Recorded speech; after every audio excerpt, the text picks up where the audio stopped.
The morning sun cast long shadows across the lunar observation deck, where Dr. Sarah Martinez sipped her coffee and watched Earth slowly rotate below. It was supposed to be a quiet Tuesday, the kind of day where the biggest excitement came from tracking asteroid movements or calibrating deep space sensors.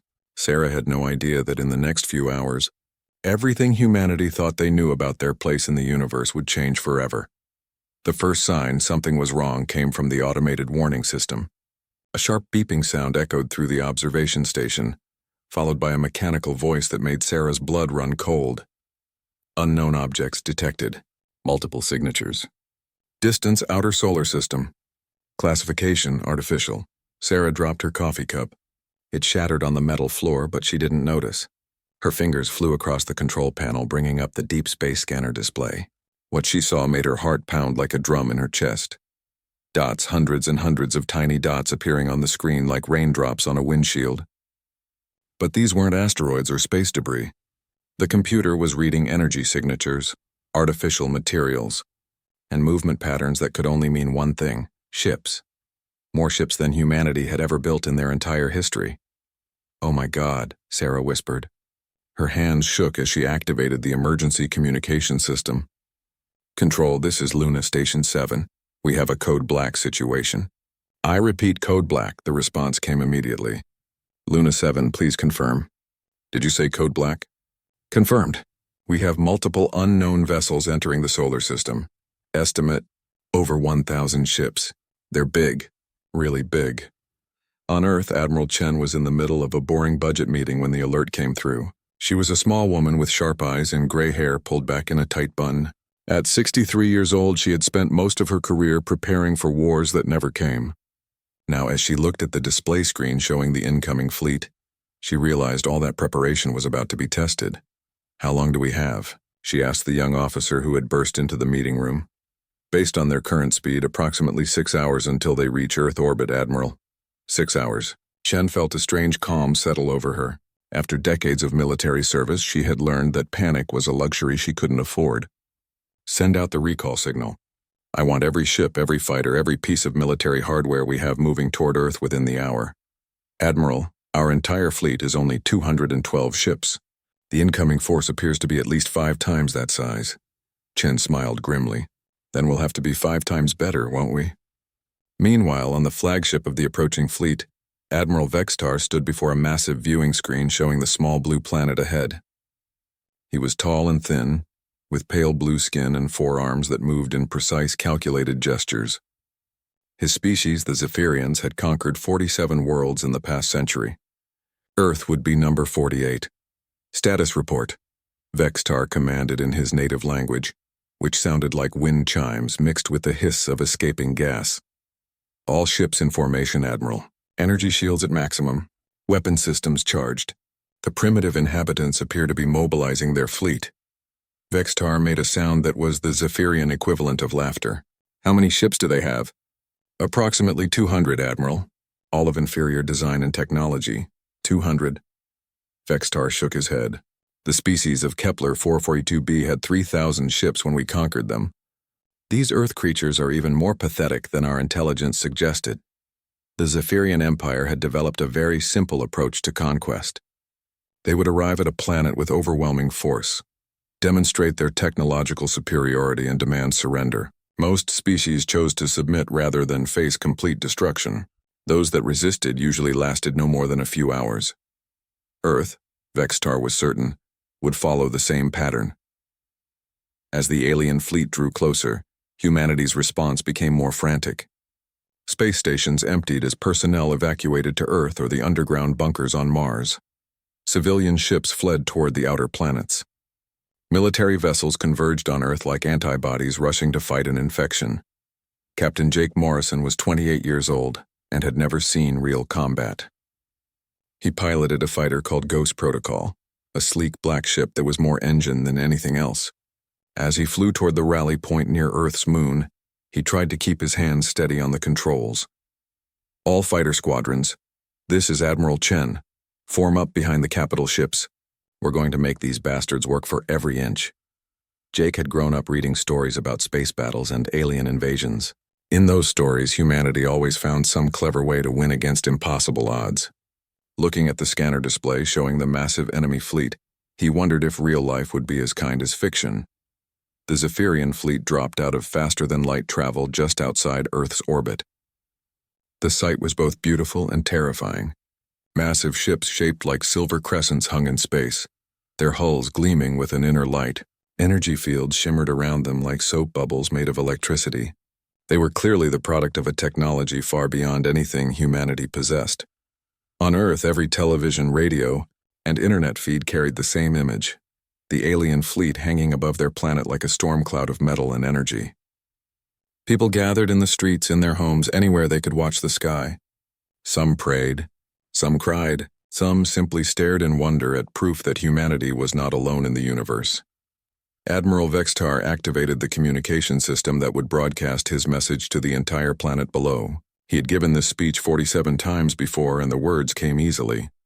Inhabitants of the third planet of the Sol system, I am Admiral Vextar of the Zephyrian Imperial Navy. Your world has been selected for incorporation into our empire.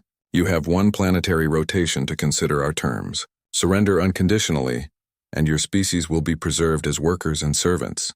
Resist and face total extinction. The message was broadcast in perfect English, Chinese, Spanish, and every other major human language. The Zephyrians had been watching Earth for months, learning their languages and studying their technology. To them, humanity looked exactly like every other primitive species they had conquered. On the bridge of her flagship, the UES Defiance, Admiral Chen listened to the ultimatum with no expression on her face. Around her, the bridge crew waited for her response. Some looked scared. Others looked angry. All of them looked to her for leadership. 24 hours, Chen said finally. They're giving us 24 hours to surrender. What are your orders, Admiral? Asked her second-in-command, Captain Torres. Chen stood up from her command chair and walked to the main viewing screen. Earth hung below them, blue and white and beautiful. Humanity's home. The planet where her grandchildren were probably watching the sky and wondering if they would see another sunrise. Signal all ships, Chen said. We're not surrendering. We're not running. And we're sure as hell not going down without a fight. Admiral, they outnumber us 5-1. Their technology is clearly superior. Maybe we should consider what? Chen turned to face her crew. Consider letting some alien empire turn our children into slaves?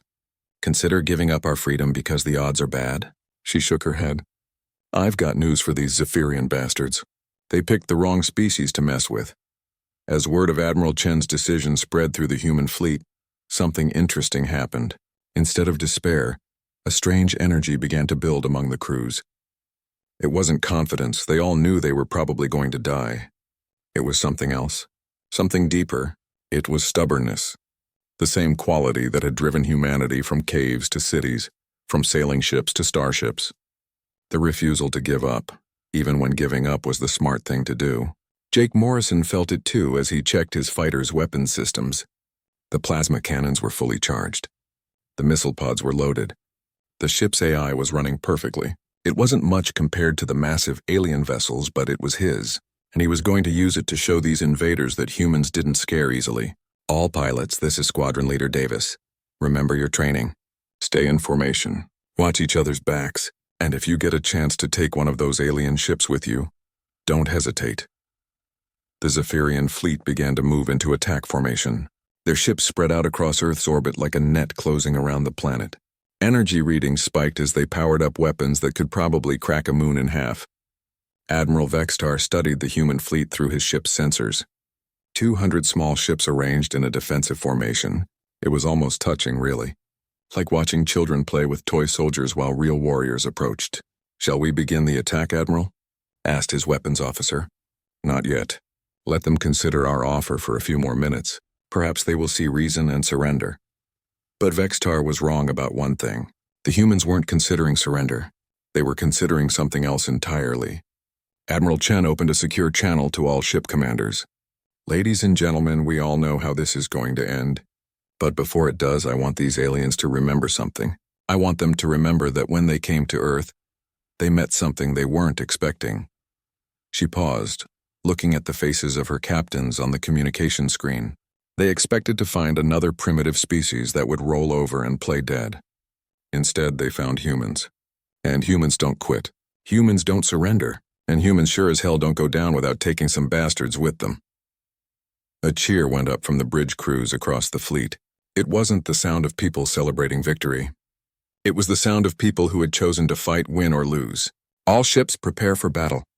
And remember, we're not just fighting for Earth. We're fighting to show the universe what humanity is made of. The stage was set. Above Earth, two fleets faced each other across the void of space. One was massive, technologically advanced, and confident of victory. The other was small, outgunned, and should have been terrified. But as the Zephyrian weapons began to charge with deadly energy, Admiral Vextar was about to learn something that 47 conquered worlds had never taught him. He was about to learn that sometimes, the most dangerous opponent is the one who refuses to lose. The first shots of the war came without warning. Admiral Vextar had grown tired of waiting for the humans to see reason. With a simple gesture of one of his forearms, he gave the order that he expected would end the conflict in minutes. Open fire. Target their largest vessels first. The Zephyrian flagship's main cannon powered up with a sound like thunder, rolling through metal corridors. Energy crackled along the weapon's length as it built up enough power to vaporize a mountain. Similar weapons on dozens of other ships did the same, creating a light show that painted the darkness of space in brilliant colors. The beams lanced out across the void, moving at nearly the speed of light. They struck 3 human cruisers before anyone could react.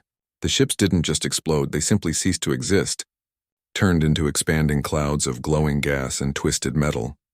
On the bridge of the Defiance, Admiral Chen watched 300 of her people die in an instant. The tactical display showed the cruiser's signals simply vanishing, leaving empty spaces where proud ships had been moments before. "Damage report," she said, her voice steady despite the sick feeling in her stomach. "We lost the Chicago, the Berlin, and the Tokyo, Admiral. No survivors detected." Chen nodded grimly. She had expected casualties, but seeing it happen was different from imagining it. 3 ships. 3 crews. Gone in the blink of an eye. "All ships scatter and attack," she ordered. "Don't give them easy targets." But the human fleet didn't scatter the way Vextar expected them to. Instead of fleeing or forming defensive positions, they did something that made no tactical sense whatsoever. They charged. 200 human ships, outgunned and outclassed, accelerated directly toward the massive Zephyrian fleet. Their engines burned bright blue-white as they pushed their ships to maximum speed, racing toward an enemy that could swat them aside like insects.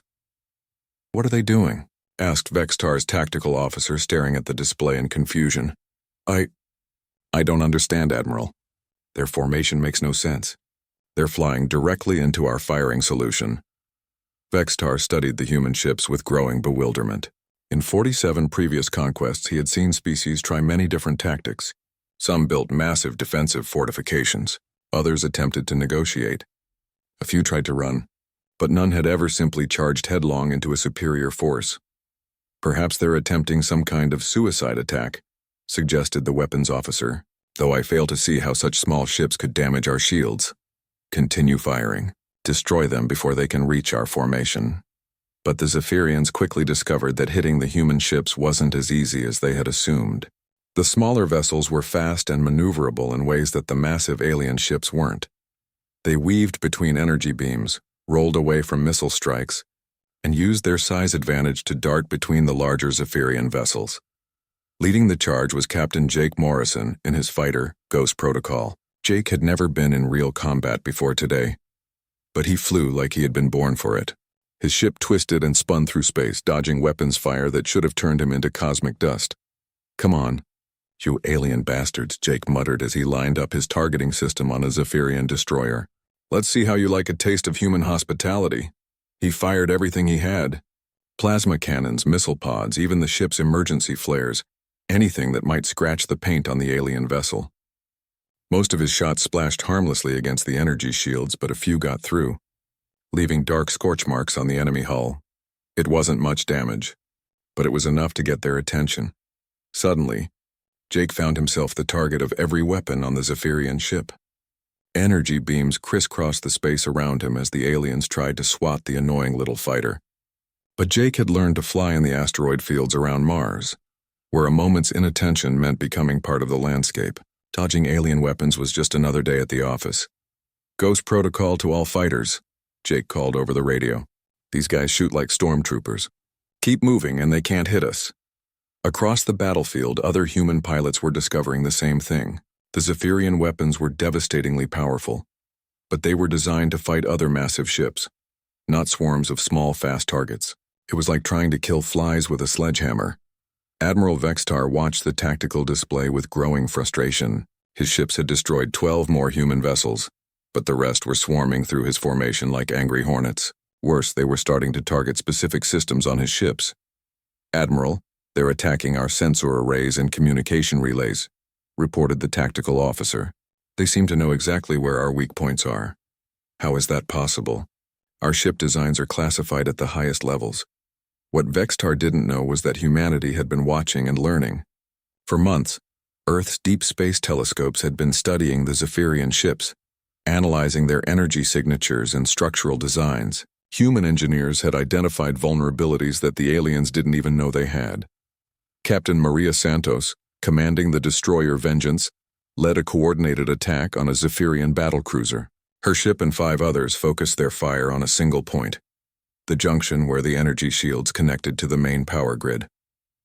"All ships, concentrate fire on the shield generator," Santos ordered. "Let's see how tough they are without their energy umbrellas." The combined firepower of 6 human ships wasn't enough to punch through the alien shields by brute force, but concentrated on a single weak point, it was enough to cause a feedback loop in the shield matrix. Sparks flew from control panels on the Zephyrian ship as its protective barrier flickered and died. "Shield failure on the enemy cruiser," reported Santos's weapons officer. "She's naked. All ships, pour it on. Show them what happens when you pick a fight with Earth." The unshielded Zephyrian ship tried to maneuver away from the attacking humans, but it was too late. Human weapons, primitive as they were, still packed enough punch to damage unprotected alien hulls. Explosions bloomed along the cruiser's flanks as missiles and energy beams found their mark. For the first time in the battle, a Zephyrian ship was seriously damaged. Admiral Vextar stared at the tactical display in disbelief. One of his cruisers was venting atmosphere and showing multiple hull breaches. The primitive humans had actually managed to hurt one of his ships. "How many casualties?" he asked. 17 dead, 43 injured on the Sword of Victory, Admiral. They're requesting permission to withdraw for repairs." 17 dead. In all of Vextar's previous conquests, he had never lost a single crew member. The inferior species they conquered usually couldn't even scratch the paint on Zephyrian ships, let alone kill trained Imperial Navy personnel. "Permission denied. All ships, close formation and concentrate fire. I want these humans eliminated." But concentrating his formation played right into Admiral Chen's hands. She had been watching the battle unfold, studying the alien tactics and looking for weaknesses. The Zephyrians fought like they expected to win through superior firepower alone. They had no experience dealing with an enemy that refused to play by the rules. "All ships execute pattern Sierra 7, Chen ordered. "Let's show them what humans do when we're angry." Pattern Sierra 7 was something the human fleet had practiced for years but never used in actual combat. It was based on the hunting tactics of ancient human ancestors, the pack strategies that had allowed early humans to bring down prey much larger than themselves. The human ships split into small groups and began attacking the Zephyrian formation from multiple directions at once. Like wolves surrounding a mammoth, they darted in to strike at weak points, then retreated before the enemy could respond effectively. "They're everywhere at once," reported Vextar's tactical officer, his voice rising with stress. "Every time we target one group, another attacks from a different angle. Impossible. Primitive species don't have the coordination for multi-vector attacks." But what Vextar was seeing wasn't advanced technology, it was advanced evolution. Humans had spent millions of years learning to hunt as a coordinated pack. Those same instincts that had allowed their ancestors to survive on a dangerous planet were now being applied to space combat. Captain Torres, commanding the heavy cruiser Indomitable, found himself in perfect position to demonstrate just how dangerous human pack tactics could be. His ship and 3 others had maneuvered behind a Zephyrian dreadnought, while the alien crew was distracted by attacks from the front. "Target their engines," Torres ordered. "If we can cripple their mobility, they're sitting ducks." Human missiles slammed into the alien ship's drive systems, causing massive internal explosions. The dreadnought lurched to one side as its engines failed, leaving it spinning helplessly in space. "Direct hit on enemy drives," reported the weapons officer. "She's dead in the water." But Torres wasn't done. Instead of moving on to another target, he did something that shocked both his own crew and the aliens watching. "All ahead full. Ramming speed." "Sir?" The helmsman's voice cracked with surprise. "Did you say ramming speed?" "You heard me. If we're going down, we're taking some of these bastards with us." The Indomitable accelerated toward the crippled alien ship, her engines pushed beyond their safety limits. The human crew braced for impact as their ship became a guided missile weighing thousands of tons. The collision was spectacular. The Indomitable struck the Zephyrian dreadnought amidships, her reinforced prow punching deep into the alien hull. Both ships exploded in a ball of fire and twisted metal that could be seen from Earth's surface. Admiral Vextar watched the destruction with something approaching shock. The humans had just deliberately destroyed one of their own ships to damage his. It wasn't a desperation move. It was a calculated tactical decision. "Admiral," his communications officer said, his voice shaking, "we're receiving a message from the human fleet commander." "Put it through." Admiral Chen's face appeared on the main screen. She looked calm, almost serene despite the battle raging around her. "Admiral Vextar, I presume. I wanted to thank you for the demonstration. Now we know your ships can be hurt, we know your shields can be brought down, and we know you bleed. Your resistance is futile, human. Surrender now and minimize your casualties." Chen smiled, but it wasn't a pleasant expression. "You still don't get it, do you? You came here expecting to fight another species like the ones you've conquered before. But we're not like them. We're human. And humans have been fighting impossible odds since we learned to sharpen sticks. Your primitive weapons cannot defeat the Imperial Navy." "Maybe not. But we don't need to defeat your entire Navy. We just need to make you realize that conquering Earth is going to cost you more than it's worth." The transmission cut off, leaving Vextar staring at a blank screen. Around him, his bridge crew waited for orders. For the first time in his military career, the Admiral wasn't sure what those orders should be. The battle continued to rage around Earth's orbit. More ships on both sides were damaged or destroyed. But something fundamental had changed. The Zephyrians had come expecting an easy victory against a primitive species. Instead, they found themselves locked in a desperate fight against an enemy that seemed to grow more dangerous with every passing minute. And in the depths of space, Admiral Chen prepared to show them that the battle had only just begun. The battle had been raging for 3 hours, and Admiral Vextar was beginning to understand that something was very wrong with his calculations. By now, the human fleet should have been completely destroyed. Instead, they were still fighting with a ferocity that defied everything he knew about inferior species. On his tactical display, the situation looked like chaos. Human ships darted between his formations like angry insects, striking at weak points and retreating before his gunners could respond. Worse, they seemed to be learning and adapting with each attack. "Status report," Vextar demanded. "We've lost 4 ships completely, Admiral. Another 12 are severely damaged. The humans have lost 37 vessels, but their remaining ships are fighting more effectively than when the battle began." Vextar's 4 hands clenched into fists. Losing 4 ships to a primitive species was unthinkable. In previous conquests, he had never lost more than a few crew members to accidents or equipment failures. How is this possible? Our intelligence reports indicated that this species had never fought a space battle before today. What the Zephyrians didn't understand was that humans had been preparing for this kind of fight their entire evolutionary history. Every human alive carried the genetic memory of millions of years, spent as both predator and prey on a world that tried to kill them. Daily. Captain Jake Morrison demonstrated this perfectly as he led his squadron through another attack run. His fighter, Ghost Protocol, had taken damage from near misses, but he kept flying with the same stubborn determination that had once driven his ancestors to hunt woolly mammoths with nothing but sharpened spears. Blue Squadron. "Follow my lead," Jake called over the radio. "We're going to thread the needle on that big bastard." The big bastard was a Zephyrian super dreadnought, easily 10 times the size of any human ship.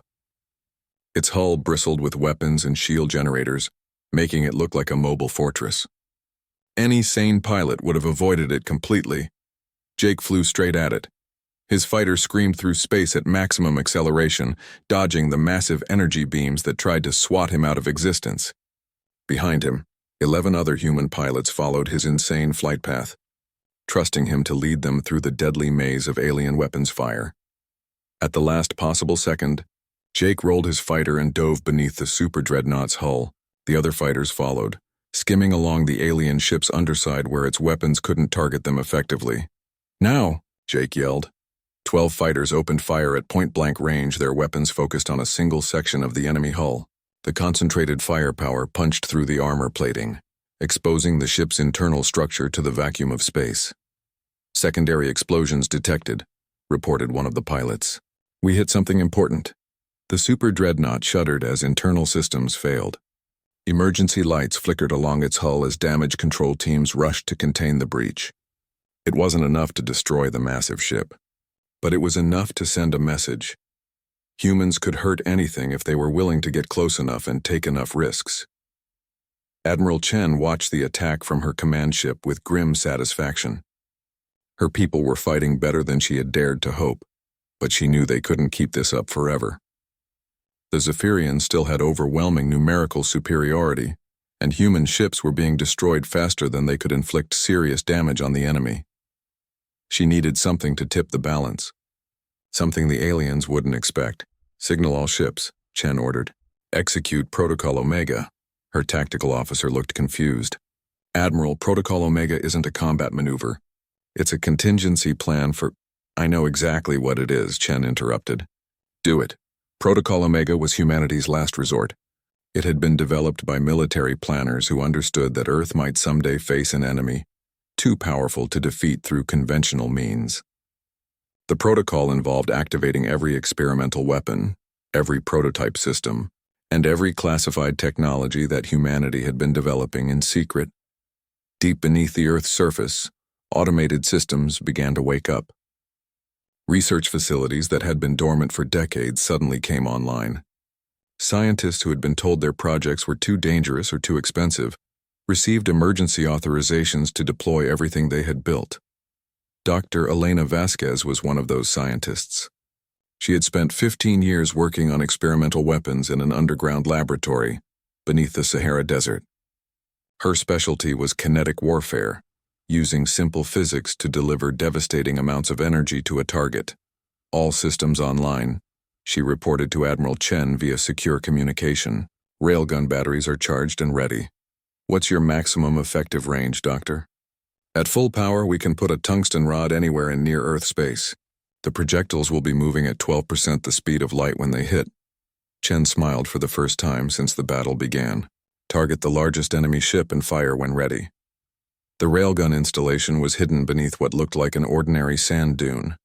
When it fired, the electromagnetic pulse was visible from orbit as a brilliant flash of blue-white light. The tungsten projectile, no bigger than a telephone pole, streaked through space at 40,000 kilometers per second. It hit the Zephyrian flagship dead center. The projectile punched through the alien ship's shields like they weren't even there. The exotic matter that made up the energy barrier simply couldn't react fast enough to stop something moving at relativistic speeds. The tungsten rod continued through the ship's hull, vaporizing everything in its path and creating a perfectly round hole that went from bow to stern. Admiral Vextar felt his ship shudder as something passed completely through it. Emergency alarms blared as sections of the flagship lost atmosphere and power. "What was that?" he demanded. "Unknown, Admiral. We detected a massive kinetic impact, but our sensors couldn't track the incoming projectile.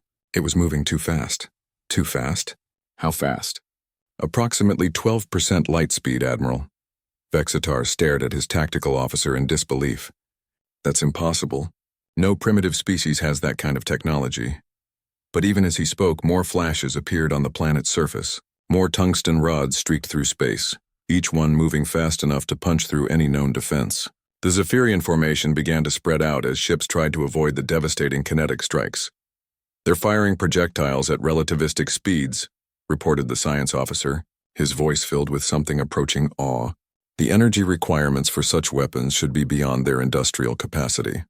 What the Zephyrians didn't understand was that humans had a different relationship with technology than most species. Where other races developed advanced energy shields and exotic weapons, humans had focused on making simple things work better. A tungsten rod fired at 12% light speed was just a very, very advanced version of throwing a rock. Captain Santos, commanding the Vengeance, saw the effect the railgun strikes were having on the enemy formation and decided to press the advantage. Her ship had taken heavy damage, but her crew was still fighting with the desperate energy of people defending their home. "All remaining ships form up on the Vengeance," she broadcast. "We're going to punch through their center line while they're distracted." What followed was one of the most desperate charges in human military history. 43 damaged human ships, many of them barely holding together, accelerated directly toward the heart of the Zephyrian fleet. They flew through a storm of energy weapons that turned space itself into a deadly maze of intersecting beams. But the humans had advantages the aliens were only beginning to understand. They were smaller, faster, and more maneuverable than the Zephyrian ships. More importantly, they were willing to take risks that no rational military commander would consider. Lieutenant Commander Sarah Kim, piloting the damaged frigate Relentless, found herself on a collision course with a Zephyrian heavy cruiser. Her ship's engines were failing, her weapons were offline, and her life support was running on emergency power. Instead of trying to avoid the collision, she aimed for it. "This is for Earth." "You alien bastards," she whispered, as she pushed her engines past their failure point. The Relentless struck the Zephyrian cruiser at full ramming speed. Both ships disappeared in a ball of nuclear fire as their reactors went critical simultaneously. The explosion was so bright it briefly outshone the sun, sending shockwaves through both fleets. Admiral Vextar watched another of his ships die and felt something he had never experienced before in all his years of conquest: doubt. The humans were fighting with a suicidal intensity that defied military logic. They seemed willing to sacrifice anything, including their own lives, to inflict damage on his fleet. "Admiral, we're receiving multiple communications from our ship commanders," reported his communications officer. "They're requesting permission to withdraw and regroup." "Withdraw? From a primitive species?" "Sir, we've lost 8 ships and nearly 2,000 crew members. The enemy's tactics are unprecedented. Perhaps we should reconsider our approach." Vextar looked at the tactical display showing the ongoing battle. His fleet was still larger and more technologically advanced than the human force. By any reasonable measure, he should be winning decisively. But reasonable measures didn't account for an enemy that used their own ships as weapons. They didn't account for kinetic projectiles fired at relativistic speeds. And they certainly didn't account for a species that seemed to become more dangerous the more desperate their situation became. On Earth's surface, people gathered around television screens and computer monitors, watching the battle unfold in the skies above their planet. They saw their defenders fighting against impossible odds, saw human ships burning in space, saw brave men and women sacrificing their lives to protect their home. But they also saw something else. They saw the alien fleet in disarray, saw enemy ships burning and retreating, saw the invaders who had expected an easy conquest learning that humans didn't surrender. In cities around the world, spontaneous celebrations began to break out. Not because humanity was winning, the outcome was still far from certain, but because they were fighting. Because when faced with extinction, the human race had chosen to stand up and throw a punch. Admiral Chen felt the mood shift through her fleet as reports came in from Earth. Her people weren't just fighting for their own survival anymore. They were fighting for every human who had ever lived, for every child who deserved to grow up free, for the simple principle that no one had the right to enslave their species. "All ships, this is Admiral Chen. I want you to listen carefully to what I'm about to say."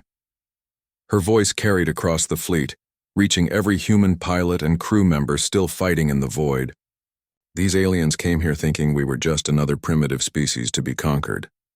They thought we'd roll over and surrender when faced with superior technology. But they made a mistake. They picked a fight with the descendants of persistence hunters, with the children of a species that survived ice ages, plagues, and predators by refusing to give up." She paused, looking out at the stars where her people were dying to protect their world. "Today we show the galaxy what humans are made of. Today, we prove that some species can't be conquered because they literally don't know how to quit. All ships prepare for final assault. Let's finish this." The surviving human fleet began to regroup for one last desperate attack. They were outnumbered, outgunned, and many of their ships were barely functional. But they had something the Zephyrians were only beginning to understand. They had the absolute, unshakable conviction that they would rather die fighting than live as slaves, and that conviction was about to change the course of galactic history. The tide of battle was about to turn. Though neither Admiral Chen nor Admiral Vextar fully understood how dramatically things were about to change. Admiral Chen's final assault began with something the Zephyrians had never encountered before: psychological warfare on a species level.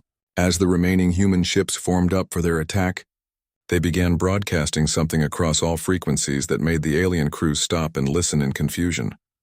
It was music, not just any music, but humanity's greatest war songs.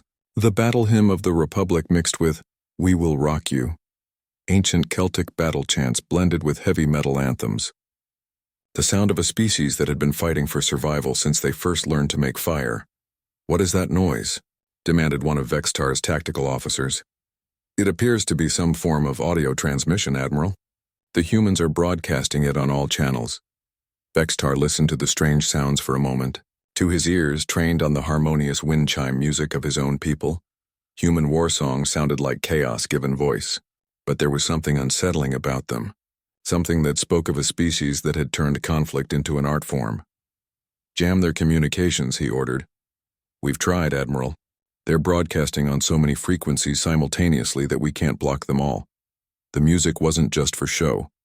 Admiral Chen had studied the psychological profiles of the enemy species, and she knew that the Zephyrians valued order and harmony above all else. Their entire military doctrine was based on precise formations and coordinated attacks. The chaotic sound of human war songs was designed to disrupt that sense of order. Captain Jake Morrison, still flying his battered fighter through the maze of alien ships, found himself grinning as thunderstruck by AC/DC blasted through his headphones. "Now this is more like it," he muttered, rolling his ship through a barrel roll that brought him in behind a Zephyrian destroyer. "Time to show these aliens how humans party." His remaining weapons opened fire, adding to the symphony of destruction that was building around Earth's orbit. But Jake wasn't just firing randomly. He and the other human pilots had learned something important during the battle. The Zephyrians were predictable. Their ships moved in precise formations. Their weapons fired in calculated patterns. Their defensive maneuvers followed standard military doctrine. It was efficient, logical, and effective against any enemy that fought by the same rules. Humans didn't fight by those rules. All fighters, "Execute Pattern Chaos 7, Jake called over the radio. Pattern Chaos 7 wasn't in any military manual. It was something the fighter pilots had improvised during the battle. A formation that had no formation, an attack pattern that followed no pattern. Each pilot flew independently, striking where the enemy least expected it, retreating along routes that made no tactical sense. To the Zephyrians, it looked like complete disorder. To the humans, it was the organized chaos of a pack hunt. Captain Santos, commanding what was left of the Vengeance, led the capital ship assault. Her destroyer had lost half its weapons and most of its armor, but her crew was still fighting with the desperate energy of people who had nothing left to lose. "Target their command ship," she ordered. "If we can take out their admiral, maybe the rest will think twice about this invasion." But as the human ships closed in on the Zephyrian flagship, something unexpected happened. The alien formation began to shift and change in ways that surprised even Admiral Chen. The Zephyrians were adapting. Admiral Vextar had finally begun to understand what he was facing. These humans weren't just another primitive species to be conquered. They were something entirely different. Something his military training hadn't prepared him for. "Signal all ships," he commanded. "Form defensive circle around the flagship. Concentrate all firepower on the incoming human vessels." It was a sound tactical decision. By clustering his ships around the command vessel, Vextar created overlapping fields of fire that should have been impossible for the humans to penetrate. He had forgotten one crucial detail about his enemy. Humans specialized in doing the impossible. Admiral Chen saw the Zephyrian formation change and smiled grimly. The alien admiral was learning, but he was learning the wrong lessons. He was trying to fight humans the way he would fight any other species. "All ships prepare for close quarters combat," she ordered. "We're going in." What happened next would be remembered in military academies for generations to come, assuming humanity survived to build military academies. The human fleet didn't try to break through the Zephyrian defensive formation. Instead, they flew directly into it. Captain Morrison led the charge, his fighter screaming through the gap between two alien battleships at a speed that should have been suicidal. Behind him, dozens of other human ships followed, diving into the heart of the enemy formation like bullets fired into a crowd. The Zephyrians found themselves fighting at ranges their weapons weren't designed for. Their massive energy cannons couldn't target enemies that were practically touching their hulls. Their missiles couldn't arm themselves before striking targets that were only meters away. "They're inside our defensive perimeter," reported Vextar's tactical officer, his voice rising with panic. "Our ships can't fire without hitting each other. How is this possible? No species would risk close-quarters combat in space. It's tactically insane, but Admiral Chen wasn't insane. She was human. And humans had been fighting at close quarters since they first picked up rocks to defend themselves from predators. Captain Torres, commanding the heavy cruiser Indomitable, demonstrated this perfectly as he brought his ship alongside a Zephyrian battlecruiser. Instead of trying to maintain distance and trade fire, he ordered his crew to do something that shocked both fleets. "Prepare boarding parties. We're going over there." "Sir?" His first officer stared at him in disbelief. "You want to board an alien ship? These aliens think they can invade our home and enslave our people. I think it's time we return the favor." The Indomitable extended its docking clamps and forcibly connected to the Zephyrian ship. Hull-cutting charges blew through the alien armor plating, creating a breach large enough for human marines to pour through. What followed was the first hand-to-hand combat between humans and aliens in recorded history. Sergeant Maria Rodriguez led the first wave of Marines through the breach. She was a small woman, barely 5 feet tall, but she had grown up in the rough neighborhoods of Detroit and had learned to fight before she learned to read. The Zephyrian crew members she encountered were tall, graceful beings with 4 arms and pale blue skin. They moved with fluid precision and carried energy weapons that could vaporize a human with a single shot. They had never faced an opponent like Rodriguez. The sergeant ducked under the alien's energy beam and tackled him around the waist. Both figures went down in a tangle of arms and legs, but Rodriguez came up on top. Her combat knife found the gap in the alien's uniform, and blue blood spilled across the deck plates. "Ugly bastard," she muttered, then moved on to the next target. Behind her, more Marines poured through the breach. They fought with weapons that were primitive by galactic standards, bullets and blades instead of energy beams and plasma charges. But they fought with a ferocity that the Zephyrians had never encountered. Admiral Vextar received reports of the boarding action with growing horror. "They're inside the Blade of Honor, Admiral. Hand-to-hand combat on decks 7 through 12. Our crew is. They're not responding well to close-quarters fighting." "What do you mean, not responding well?" "Sir, our people have never fought this way before. These humans seem to enjoy physical combat. They're using primitive weapons, but they're using them very effectively." Vextar tried to understand what he was hearing. The Zephyrian Empire conquered worlds through technological superiority. Their military doctrine was based on precise strikes from safe distances. The idea of boarding enemy ships and fighting with knives and bullets was barbaric. It was also working. The Zephyrian crew members were taller and stronger than humans individually, but they had no experience with the kind of brutal, close-quarters fighting that came naturally to a species that had evolved from persistence hunters. Sergeant Rodriguez and her Marines moved through the alien ship like a virus through a body. They didn't try to hold territory or follow conventional tactics. They simply spread out and caused as much damage as possible. "Rodriguez to Indomitable," she called over her radio. "We've reached their reactor room. Want me to do something nasty to it?" "Negative, Sergeant. We want to capture this ship, not destroy it." "Copy that. How about their bridge?" "That's a go. Take their command center and see if you can convince their captain to surrender." Rodriguez grinned. "My pleasure." The fight for the Zephyrian bridge was brief but memorable. The alien officers tried to defend their command post with energy weapons and tactical superiority. But they were fighting an enemy that had learned warfare in the streets and alleys of Earth's toughest cities. Rodriguez kicked down the bridge door and dove to one side as energy beams scorched the air where she had been standing. Her rifle chattered as she put 3 round center mass into the nearest alien. The Zephyrian went down with a look of surprise on his face. "Anyone else want to dance?" Rodriguez called out, her rifle trained on the remaining bridge crew. The Zephyrian captain raised his 4 hands in surrender. News of the successful boarding action spread through both fleets like wildfire. For the humans, it was proof that they could fight the aliens on any terms. For the Zephyrians, it was a shock that undermined everything they thought they knew about warfare. Admiral Vextar stared at the tactical display showing one of his ships under human control. In 300 years of Imperial expansion, no enemy had ever successfully boarded a Zephyrian vessel. "Admiral," his communications officer said, "we're receiving a transmission from the captured ship. Put it through." Sergeant Rodriguez's face appeared on the screen. She was covered in blue alien blood and grinning like a wolf. "Hey there, Admiral Ugly. This is Sergeant Rodriguez of the Earth Defense Force. I wanted you to know that your ship's captain has agreed to discuss terms for ending this invasion. Seems he's not too happy about humans running around his ship with sharp objects." Vextar felt something cold settle in his stomach.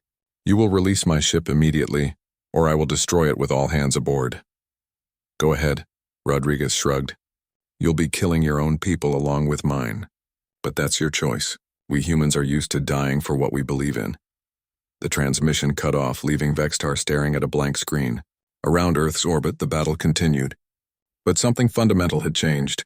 The Zephyrians had come expecting to fight a primitive species with inferior technology. Instead, they found themselves locked in combat with an enemy that turned every disadvantage into a weapon. Humans were smaller and weaker individually, so they fought in coordinated packs. Their ships were less advanced, so they used them as guided missiles. Their weapons were primitive, so they got close enough that primitive weapons could be effective. Most disturbing of all, they seemed to enjoy fighting. Every tactical challenge made them more creative. Every setback made them more determined. Admiral Vextar was beginning to realize that he had made a terrible mistake. He had assumed that all species were like the ones the Empire had conquered before. Rational beings who would surrender when faced with superior force. Humans, it turned out, were not rational. They were something far more dangerous. They were stubborn. And as the battle raged around Earth, that stubbornness was about to teach the galaxy a lesson it would never forget. The final phase of the battle began when Admiral Vextar made what he believed would be his decisive move. With one of his ships captured and his formation in chaos, he decided to deploy the Zephyrian Empire's ultimate weapon. "Activate the planet killer," he ordered. A massive ship at the center of the alien formation began to glow with an ominous red light. The vessel was 3 times larger than any other ship in the fleet, its hull covered with exotic energy projectors designed for one purpose: turning entire worlds into lifeless rocks. "Admiral Chen," her tactical officer called out, "we're detecting massive energy buildup in the enemy superweapon. They appear to be targeting Earth directly." Admiral Chen felt her blood turn to ice. She had known this moment might come, but seeing it happen was different from imagining it. The aliens were preparing to destroy her entire planet. Time until they can fire?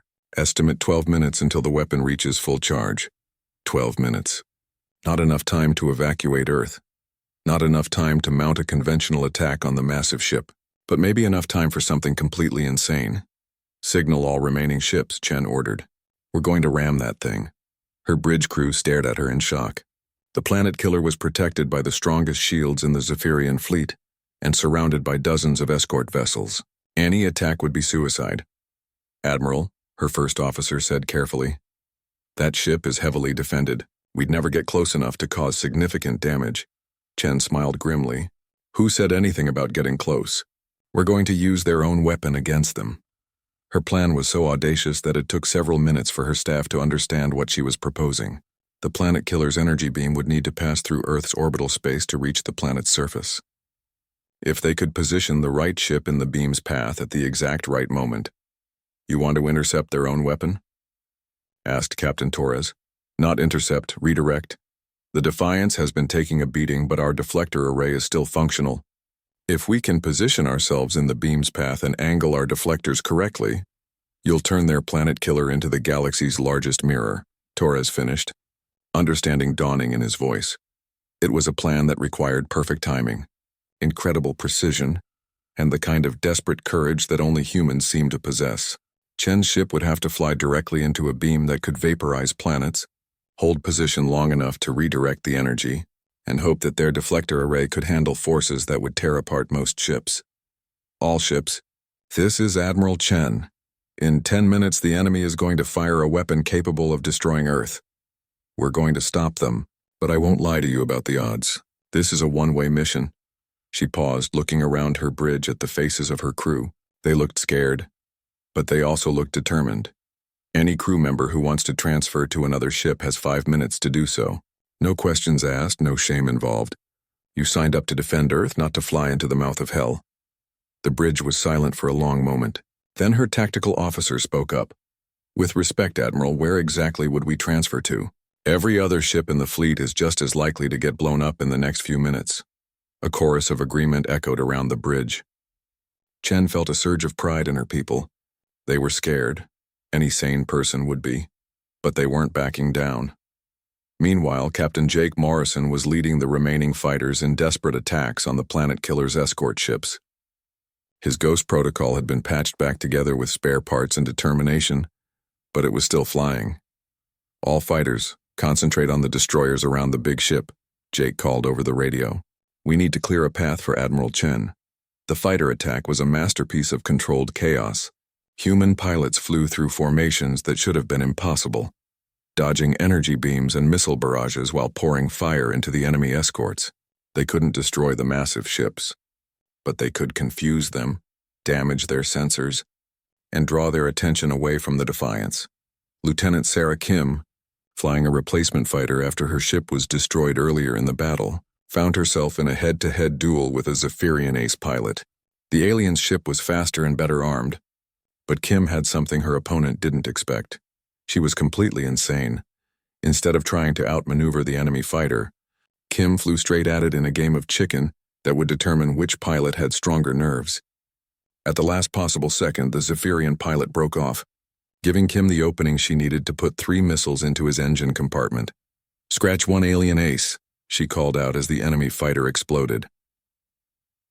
Aboard the Planet Killer, the weapons charging sequence continued.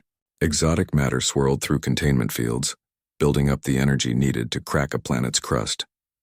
The ship's commander, Admiral Krexnall, watched the process with satisfaction. "Time to firing?" he asked. 6 minutes, Admiral. The weapon will be ready to discharge on your command. Krexnall had destroyed 17 worlds during his career. Each one had been a quick, clean execution, a single beam that ended all resistance in seconds.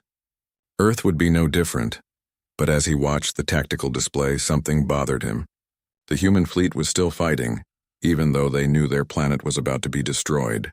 Most species would have surrendered by now, hoping to save at least some of their population. Humans just kept attacking. "Admiral," his tactical officer reported, "the human fleet is concentrating their assault on our escort ships. They appear to be trying to clear a path to our position. Impossible. They know our shields can't be penetrated by their primitive weapons. Nevertheless, sir, they're making a coordinated attack run. Their flagship is leading the charge." Krexnall studied the display more carefully. The human admiral was flying directly toward his ship, ignoring the devastating fire from the escort vessels. It looked like a suicide run, but there was something about the approach vector that seemed deliberate. "What is their exact course?" he asked. "They appear to be positioning themselves directly in line with our targeting beam, Admiral." A cold realization settled over Krexnall. They're going to try to block the shot. It was an insane plan, even by human standards. The Planet Killer's beam would vaporize any ship that tried to intercept it. But as he thought about it more, Krexnall began to understand the true audacity of what the humans were attempting. They weren't trying to block the beam. They were trying to redirect it. "Signal Admiral Vextar immediately," he ordered. "Tell him the humans are attempting to turn our own weapon against us." But it was too late for warnings. Admiral Chen had already begun her final approach. The Defiance screamed through space toward the Planet Killer, her hull glowing from the heat of multiple energy strikes. Around her, the last of the human fleet provided cover fire, their weapons bright sparks against the darkness. "Deflector array charging," reported the ship's chief engineer. "We're pushing the generators beyond their design limits, Admiral." If this doesn't work, we'll all be dead anyway," Chen replied. "How long can we maintain deflection?" "Maybe 30 seconds before the array overloads and takes half the ship with it. Then we'd better make those 30 seconds count." The Planet Killer's weapon reached full charge, just as the Defiance moved into position. The massive energy beam lanced out from the alien ship, bright enough to blind anyone looking directly at it. For a moment, it seemed like the human ship would simply be vaporized. The beam struck the Defiance's deflector array with the force of a small star, energy that could crack continents washing over the small vessel. But instead of destroying the ship, something impossible happened. The beam bent. The Defiance's deflector array, pushed far beyond its design limits, managed to redirect the planet-killing energy back toward its source. The reflected beam struck the alien superweapon with its own devastating power. The result was spectacular. The planet killer, designed to dish out unimaginable destruction but not to receive it, simply came apart. Its exotic matter containment fields failed. Its hull cracked like an eggshell, and its reactor went critical in a chain reaction that lit up half the solar system. Admiral Krexnull had just enough time to realize what had happened before his ship exploded around him. The humans had done the impossible again. They had turned the Empire's ultimate weapon against itself. The destruction of the planet killer sent shockwaves through both fleets, but for different reasons. The humans cheered as they realized their homeworld was safe. The Zephyrians stared in horror as they watched their most powerful weapon destroy itself. Admiral Vextar felt something break inside his mind as he watched the impossible unfold before him. In 300 years of conquest, he had never seen anything like what these humans had just accomplished. They had taken a weapon designed to kill planets and used it to kill the ship that fired it. "Admiral," his communications officer said, "we're receiving a transmission from the human fleet commander." Admiral Chen's face appeared on the screen. Her ship was burning and her uniform was torn, but she was smiling. "Admiral Vextar, this is Admiral Chen. I believe you wanted to discuss surrender terms?" "Surrender?" Vextar's voice cracked. "You are the ones who should be surrendering. My fleet still outnumbers yours. Look around, Admiral.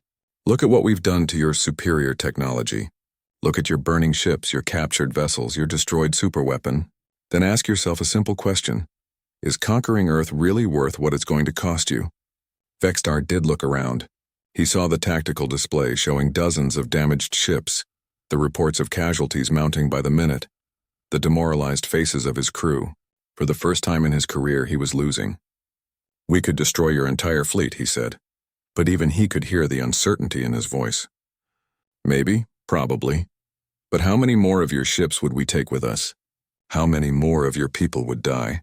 And what would you tell the next species you try to conquer when they ask you what happened at Earth?" Chen leaned forward, her eyes hard as steel. "You'd have to tell them that you fought a species that refused to surrender, that you met humans, and word would spread through the galaxy about the people who turned your own weapons against you, who boarded your ships with knives and bullets, who used their own vessels as guided missiles." She paused, letting her words sink in. "How many species do you think would surrender to you after hearing that story, Admiral? How many would choose to fight instead, knowing that if humans could hurt you, maybe they could too?" Vextar felt the weight of her words settle over him like a shroud. The Zephyrian Empire's power wasn't just based on superior technology. It was based on the belief that resistance was futile. The humans had shattered that belief. Even if he destroyed every human ship, even if he turned Earth into a lifeless rock, he couldn't undo what had already happened. The galaxy would know that the Empire could be hurt, could be made to bleed, could be fought. "What are your terms?" he asked quietly. "Simple, you leave. You don't come back. And you spread the word to every other empire out there that Earth is off limits. In return, we won't hunt down your damaged ships or try to capture more of your technology. And if we refuse," Chen's smile turned predatory, "then we finish this fight. Right here, right now. Your fleet against what's left of ours. And when the smoke clears, whoever survives gets to explain to their superiors why they lost a war against a primitive species." The bridge of the Zephyrian flagship was silent as Vextar considered his options. He could continue the fight and probably win, but at a cost that would cripple his fleet and damage the Empire's reputation forever. Or he could retreat and live with the knowledge that he had been defeated by a species that shouldn't have been able to tie their own shoes, let alone fight a space battle. "Signal all ships," he said finally. "We're withdrawing." The retreat of the Zephyrian fleet was unlike anything in galactic history. The massive armada that had arrived expecting an easy conquest limped away from Earth with nearly half their ships damaged or destroyed. Behind them, the small human fleet watched them go, battered but unbroken. Admiral Chen stood on the bridge of her crippled flagship and watched the alien ships disappear into faster-than-light travel. Around her, her crew began to cheer, but she felt too tired for celebration. "Admiral," her communications officer said, We're receiving messages from Earth. The whole planet wants to thank you. Chen nodded wearily.